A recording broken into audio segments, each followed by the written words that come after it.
Hello बच्चों, let's read the question. The question says distinguish between distance covered by a body and its displacement. What are the characteristics of displacement. ठीक है बच्चों, सो हमें बताना है कि कोई भी बॉडी की डिस्टेंस क्या होती है और उसका डिस्प्लेसमेंट क्या होता है, और इसके अलावा हमें ये बताना है कि डिस्प्लेसमेंट की कैरेक्टरिस्टिक्स क्या क्या होती है।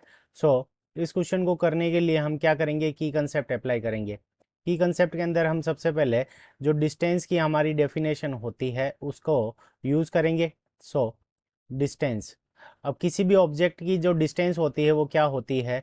So it is length of path. It is length of path. It is length of path covered. It is length of path covered by. It is length of path covered by an object, यानी कोई भी object है उसके motion के दौरान उसके द्वारा जो लेंथ ऑफ पाथ कवर होती है वो हमारी क्या हो जाएगी, डिस्टेंस हो जाएगी। अब बात करते हैं डिस्प्लेसमेंट की। सो सेकंड नंबर हम डेफिनेशन देखेंगे डिस्प्लेसमेंट। Displace displacement. ठीक है बच्चों, सो डिस्प्लेसमेंट की हमारी डेफिनेशन क्या हो जाएगी। तो it is it is shortest it is shortest length of path. यानी अगर किसी भी ऑब्जेक्ट ने अगर कोई पाथ कवर किया है तो उसकी उस पाथ की शॉर्टेस्ट लेंथ क्या होगी, वही हमारा क्या हो जाएगा, डिस्प्लेसमेंट हो जाएगा उस ऑब्जेक्ट का। It is shortest length of path. अब हम क्या करेंगे, दोनों डेफिनेशन को यूज करके एग्जाम्पल से समझेंगे। तो कोई ऑब्जेक्ट है जो कि ए पॉइंट से स्टार्ट करता है और फाइनली वापस आकर बी पॉइंट पे पहुंचता है, और बी पॉइंट यहीं पे ही वापस इसी के ऊपर है। तो ए और बी दोनों पॉइंट इस केस के अंदर क्या है, ए की पोजीशन के ऊपर है। इसके अंदर क्या हो जाएगा, ए पॉइंट यहाँ पे है और बी पॉइंट हमारा क्या हो जाएगा, यहाँ पे हो जाएगा। और इसकी रेडियस हमारी कितनी है, कैपिटल आर है। ठीक है बच्चों, सो पहले केस के अंदर जो यहाँ पे हो जाएगा हमारा फर्स्ट, और ये हो जाएगा हमारा सेकंड। तो ये हो गया फर्स्ट और ये हो गया सेकंड। तो फर्स्ट केस के अंदर हमारी जो डिस्टेंस होगी वो हमारी इसकी सरकमफेरेंस के इक्वल होगी। रेडियस अगर कैपिटल आर है तो 2 पाई आर के इक्वल ये क्या कर जाएगा, हमारी डिस्टेंस हो जाएगी। और अगर हम बात करें डिस्प्लेसमेंट एस की, तो फर्स्ट केस के अंदर जो डिस्प्लेसमेंट एस होगा वो हमारा कितना हो जाएगा, 0। क्योंकि जो शॉर्टेस्ट लेंथ होगी इस पाथ की वो क्या हो जाएगा, ए और पॉइंट बी दोनों एक ही पोजीशन पे है, तो शॉर्टेस्ट लेंथ कितनी हो जाएगी, 0।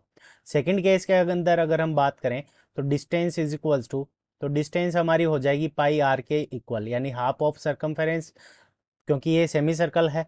और जो डिस्प्लेसमेंट हो जाएगा वो हमारा किसके इक्वल हो जाएगा।